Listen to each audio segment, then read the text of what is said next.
시청자 여러분 안녕하십니까? 한 주간의 한인사회 주요 소식을 전해드리는 KBN 뉴스 주간 브리핑입니다. 한국 정부는 재외국민의 권익 향상을 위해 교육기관이나 단체들을 지원하고 있습니다. 박근혜 대통령은 재외동포 여러분은 대한민국의 소중한 자산이라고 말합니다. 하지만 정작 지원에는 인색한 모습을 보이고 있는데요.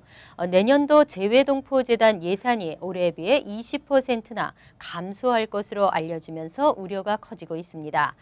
재외동포재단 예산의 상당 부분을 차지하고 있는 국제교류기금이 중단될 것으로 보입니다.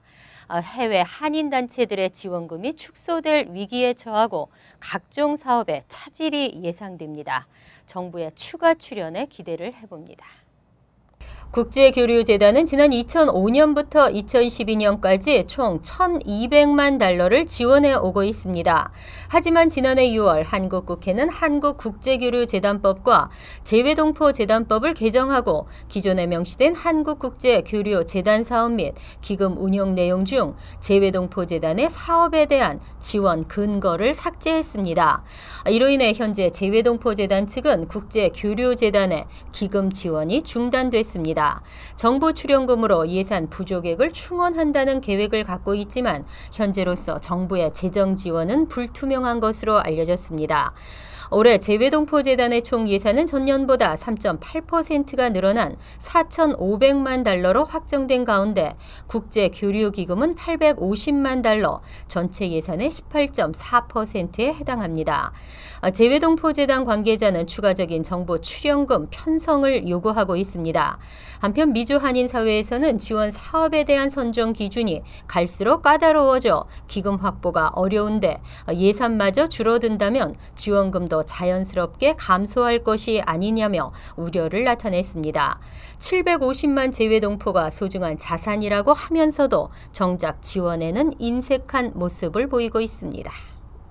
뉴욕주 상원이 공립학교 교과 과정에 일본군 위안부에 대한 교육을 의무화하는 법안을 미국 내에서 처음으로 통과시켰습니다. 하지만 아직까지 주 하원에서 같은 내용의 법안이 추진되고 있지 않아 법제화될진 미지수입니다.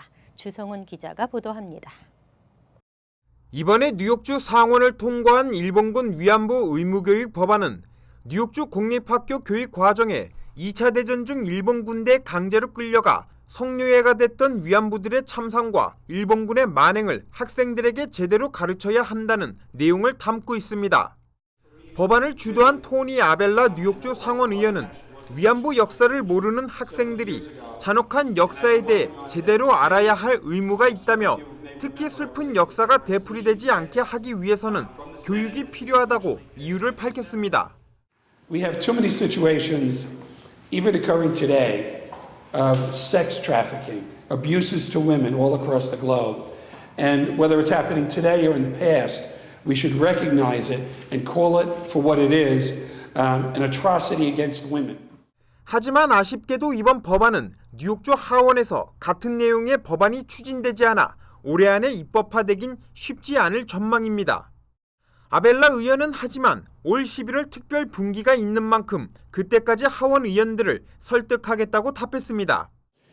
To do some unfinished business, I'm hoping that we can bring it up and hopefully get an assembly sponsor and pass it in the assembly. But if not, when we go back next session, I'll reintroduce the bill and again work to get it passed by the assembly and get the governor to sign it into law. 아벨라 의원은 만약 올해 안에 입법화가 안 된다면 내년에 재추진하겠다는 의사를 밝혔지만 지난달 뉴욕주 상원을 통과했던 동해병기 법안이 하원에서 처리되지 못해 폐기된 사례가 있어 실제 입법화가 될지는 미지수입니다. 결국 한인사회 지속적인 관심과 지원이 필요할 것으로 보입니다. KBN 뉴스 주성훈입니다. 펜실베니아 해리스버그 타운에 사는 한 한인 대학생이 백인 학생으로부터 인종차별을 당하는 일이 생겼습니다. 하지만 인종차별을 당한 한인 학생이 오히려 폭행 가해자로 몰려 재판이 진행 중입니다. 금홍기 기자가 취재했습니다. 지난 4월 13일 자정이 넘은 시각 길을 가던 한인 대학생 이주광 군은 백인 학생에게 인종차별적이고 외모를 비하하는 모욕적인 말을 들었습니다. 항의를 하려고 백인 학생에게 다가간 이군은 백인 학생이 먼저 휘두른 주먹에 얼굴을 맞으면서 다툼이 벌어졌습니다. 이군은 상대방으로부터 자신을 방어하기 위해 생긴 다툼이 오히려 피해자에서 가해자로 몰리는 상황에까지 이르게 됐습니다. 지난 4월 21일 타운경찰에 체포된 이군은 보석금 없이 불구속 기소된 상태입니다. 5월 27일 첫 공판에서 이군은 실형 4개월과 3년 보호감찰 또는 실형 6개월과 2년 보호감찰을 받고 항소한 상태이며 오늘 8월 중에 열리는 두 번째 공판을 기다리고 있는 중입니다. 이군은 오늘 기자회견을 통해 이번 일이 원만하게 잘 해결되길 바라고 더 이상 나같이 피해를 당하는 한인이 없었으면 좋겠다며 억울함을 호소했습니다. 네, 백인 다수인 커뮤니티에서 일어난 일인데 이런 인종차별한 발언과 그다음에 또 성적 비하한 발언과 그런 것도 다 없어졌으면 좋겠고 이 일이 모두 다 잘 끝났으면 좋겠습니다. 뉴욕 한인 학부모협회도 이군의 억울함을 풀어주기 위해 팔을 걷고 나섰습니다. 협회는 이군이 실형을 받지 않게 하기 위해 담당 변호사와 협력해 이번 사건을 지원해 나갈 계획입니다. 이건 나라에서 미국의 연방법으로도 금지하고 있는 인종차별과 그다음에 불링, 그리고 사람을 놀리는 왕따에 대한 거기 때문에 이거를 학교에다도 얘기하고 변호사한테 얘기해서 이 학생이 잘 합의를 봐서 큰 체벌을 안 받고 풀려나는 쪽으로 하려고 지금 노력하고 있습니다. 인종차별 발언으로 시작된 이번 사건을 법원에서는 누구의 손을 들어줄지 판결 결과에 한인사회 귀추가 주목되고 있습니다. KBN 뉴스 금원기입니다. 뉴욕주 상원에 도전하는 정승진 후보가 지난 8일 지역 지지자들의 청원을 담은 서명지를 뉴욕 선거관리위원회에 제출했습니다. 이로써 정 후보는 후보 자격을 위한 모든 준비를 끝내고 올 9월에 치러지는 민주당 예비선거에 총력을 기울입니다. 주성훈 기자가 보도합니다. 오늘 오후 뉴욕 퀸즈에 위치한 선거관리위원 사무실. 올해 뉴욕주 상원 민주당 예비선거에 출마하는 정승진 후보가 기자회견을 갖고 지역 지지자들의 청원 서명지를 들어보입니다. 정 후보는 지난 한 달 동안 선관위에서 요구한 1000장을 무려 3배나 초과한 총 3,379장의 서명지를 받았습니다. 상대 후보의 검열 과정이 남아있지만 자체 검열 기준 서명지에서 어떠한 이상 징후도 발견하지 못한 만큼 사실상 정 후보는 후보 자격을 위한 모든 준비를 끝내고 올 9월에 치러지는 민주당 예비선거에 전념할 수 있게 됐습니다. 이제 이것을 제출함으로써 저희가 이제 상대방에서 챌린지를 하지 않는 한 정식 후보 자격을 취득하는 데는 문제가 없을 것으로 예상을 합니다. 충분한 숫자를 제출하기 때문에요. 이제 그 다음 단계로는 저희가 더더욱더 유권자들을 만나고 유권자들의 표심을 파고 들어가는 더욱더 전방위적이고 또 강력한 캠페인을 펼쳐나갈 것입니다. 정 후보가 도전하는 뉴욕주 상원 제16 선거구는 현역인 토비앤 스타비스키 의원이 지난 1999년부터 자리하고 있는 텃밭으로 정 후보는 한인 사회는 물론 최근 라티노와 유대계 커뮤니티의 지지도 확보했다며 승리를 자신했습니다. 모든 유권자들로부터 이 지역구의 변화의 바람이 있어야 된다는 것, 그리고 우리 주정부가 지금 잘못되고 있는 것에 대한 안타까움을 표현하는 유권자들이 많았습니다. 그래서 다시 한번 저희 유권자들로부터의 그러한 그 반응이 있었던 거에 저희가 감사드리고 더욱더 전방위적이고 강력한 캠페인으로 이번 선거를 꼭 이기도록 하겠습니다. 한편 정승진 후보 선거 사무실 측은 최근 정 후보의 민권센터 회장 시절 활동 기록을 영상으로 제작해 유튜브에 올리는 등 대대적인 홍보 캠페인에 나섰습니다. KBN 뉴스 주성훈입니다. 통일에 대한 염원 꼭 이뤄줘야 하는 꿈이 아닐까 싶은데요. 미주 한인 여성들이 한국의 통일을 위해 뉴욕에 모였습니다. 금홍기 기자입니다. 민주평화통일자문회의가 주최하고 뉴욕 협의회가 주관하는 2014 미주 여성 컨퍼런스가 뉴욕 라과디아 메리엇 호텔에서 열리고 있습니다. LA와 샌프란시스코 그리고 남미 등 미주 20개 협의회에서 여성분과위원장을 비롯해 여성위원 100여 명이 참가한 이번 컨퍼런스에서는 통일 분야 전문가들을 초청해 강연이 이루어지고 있습니다. 김기철 부의장은 여성의 리더십이 세계 각지에서 인정받고 있는 이때가 통일을 위한 여성들의 힘을 모을 가장 좋은 기회라며 지난해 시애틀에서 개최됐던 여성 컨퍼런스에서도 여성위원 역할의 중요성이 일깨워졌던 것처럼 이번에도 그렇게 되길 기대한다고 강조했습니다. 그 협의회에서 각지에서 오셔서 서로 네트워킹도 형성을 하고 정말 그 소통과 교류를 통해서 이게 상승하는 그런 자리로 만들어가는 자리라고 하겠습니다. 미주 곳곳에서 모인 여성위원들은 세계에서 여성의 리더십에 주목하고 있는 지금 이번 컨퍼런스를 통해 네트워크를 더 강화하고 통일의 꿈을 이루기 위해 더 많은 노력을 하겠다는 포부를 밝혔습니다. 여성들이 이루어가는 통일 대박의 꿈을 이루는데 중추적인 역할을 하고자 이렇게 미주 20개 주의 여성분들이 모였습니다.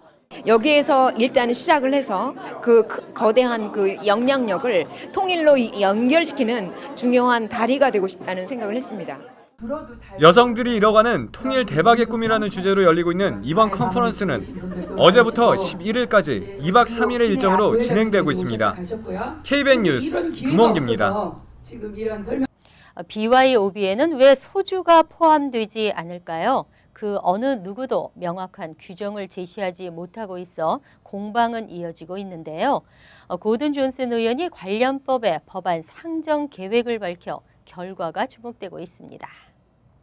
고든 존슨 뉴저지주 하원 의원은 지난 3일 펠팍 만다린 중식당에서 BY 업주들과 만나 늦어도 이달 14일까지 BYOB에 소주를 포함하는 내용의 타당성 조사를 마치겠다고 밝혔습니다. 그리고 빠르면 7월 말 늦어도 8월 초까지 법안 초안을 만들겠다고 전했습니다. 법안 상정은 주의회가 재개원하는 9월쯤 이루어질 것으로 보입니다. 뉴저지에서 펠팍타운만 유일하게 있는 식당 내 주류 반입 허용 규정 BYOB에 대해 업주들은 소주 판매는 생존이라고 강조했습니다. 이날 모임에 참석한 김앤배 법무법인의 김봉준 변호사는 지난달 펠팍시 의회에 BYOB 조례 변경을 공식 요청했다고 밝혔습니다. 이에 따라 펠팍시 의회는 오는 22일 소주 또는 24도 미만 주류 반입에 대한 BYOB 논의를 갖기로 했다며 기대가 크다고 전했습니다. 만다린, 큰집, 돼지꿈, 삼시세대 등 이날 모임에 참가한 BYOB 업소들은 소주는 한인들에겐 일종의 와인과도 같은 술이라며 BYOB에 소주를 포함시켜 줄 것을 재차 주장했습니다. 한편 주류 면허소지 업주들의 모임인 버겐카운티 한인 레스토랑 협회는 이번 BYOB 업주들의 소주 반입 허용 요구를 일단 지켜보겠다는 입장입니다. 선천적 이중국적인 한인 2세들의 병역 문제가 해결되지 않고 있습니다. 하지만 병역 면제를 위해 신청해야 하는 국적 이탈 수수료는 2배가 올랐습니다. 한국 법무부는 어제 오는 21일부터 출생 당시 부모의 신분으로 인해 선천적 이중국적이 된 한인 남성들이 병역을 면제받기 위해 각 지역 총영사관에 신청하는 국적 이탈 수수료가 현행 $9에서 100% 인상된다고 밝혔습니다. 복수국적 취득을 위한 국적 회복 수수료도 $47에서 4배가 오릅니다. 수수료 인상액에 대한 달러 환율이 결정되지 않아 아직 미주 지역 총영사관에서 적용하는 정확한 수수료는 결정되지 않았습니다. 하지만 내년도 국적 이탈 신청 대상자들은 오는 21일 이전에 접수하면 인상된 수수료를 피할 수 있을 것으로 보입니다. 또한 지난 1일부터는 총영사관과 웹사이트에 재외국민 2세 제도의 신청서가 새롭게 도입됐습니다. 재외국민 2세 제도는 선천적 복수국적 한인 남성들의 병역 의무를 유예해 주는 것입니다. 그동안은 뉴욕 총영사관을 비롯한 미 전역의 재외공관에서 재외국민 2세 신청을 위해서는 병역기간 연장 신청서라는 공통서류에 작성한 뒤 제출해야 했습니다. 이외 여권과 가족관계 등 민원인들이 자주 이용하는 일부 양식도 변경됐습니다. 공관을 찾는 한인들의 각별한 주의가 요구됩니다. 아직은 새로운 얼굴인 로이조 후보가 뉴저지 연방하원 5선거구에서 승리를 다짐하고 있습니다. 주류 언론에서도 상대 스캇 가렛 후보의 승리를 장담할 수 없다는 분석을 내놓으면서 조 후보의 승리를 점쳤습니다. 뉴저지 유력 일간지 스타레저의 인터넷 신문은 매 선거 때마다 손쉽게 승리를 일궈낸 현역 스캇 가렛 후보가 이번에는 쉽지 않은 상대 후보를 만났다고 분석했습니다. 과거와는 달리 신예 로이조 후보의 공격적인 도전을 받고 있다며 특히 지난 2010년 선거구 재조정으로 가렛 후보는 승리를 장담할 수 없는 입장이라고 분석했습니다. 5선거구는 선거구 재조정으로 민주당세가 강한 페얼론과 로다이, 해컨색, 보고타, 티넥 일부가 포함됐습니다. 로이조 후보 측도 제5선거구는 이제 더 이상 공화당 강세 지역이 아닌 경쟁 지역이라고 강조했습니다. 이와 함께 조 후보는 과거 가렛 후보의 도전장을 냈던 아담 거슨과 토드 데이즈 후보보다 선거 후원금을 최대 20배 가까이 모으면서 경쟁력을 기르고 있습니다. 조 후보의 선거 후원금은 현재까지 50만 달러가 넘습니다. 하지만 신문은 허드슨에서 델라웨어까지 이어지는 광범위한 제5선거구에서 얼굴 알리기가 시급한 조 후보에게 쉽지는 않은 도전이 될 것이라고 분석했습니다. 이에 대해 조 후보는 가가호호 방문 캠페인을 더욱 확대해 나가겠다며 불가능한 일이 아니라고 밝혔습니다. 한편 이미 타운홀 미팅과 방문 캠페인에 주력하고 있는 조 후보는 9월부터 대대적인 홍보전에 나선다는 계획입니다.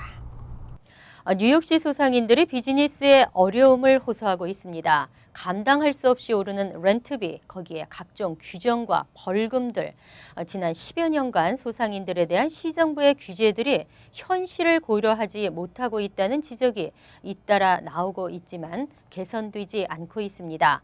지난 6월 한 달간 맨해튼에서 문을 닫은 한인 운영 세탁소가 최소 5군데에 달한다고 합니다. 한인 소상인들의 고민은 비단 세탁업계만은 아닙니다. 청과상들의 그린카트는 영세민들에게 값싸고 질 좋은 과일과 채소의 공급을 활성화시키자는 취지로 시행됐지만 취지가 무색하게 실제 집행에 있어 허점을 드러내고 있습니다. 이달 1일부터 뉴욕시 소상인들에 대한 단속이 완화됐습니다. 그동안 소상인들은 각종 티켓과 벌금에 허리가 휠 지경이었는데요. 벌금 부담이 크게 줄어들 전망입니다. KBN 뉴스 주간 브리핑 여기서 마칩니다. 시청해 주신 여러분 고맙습니다.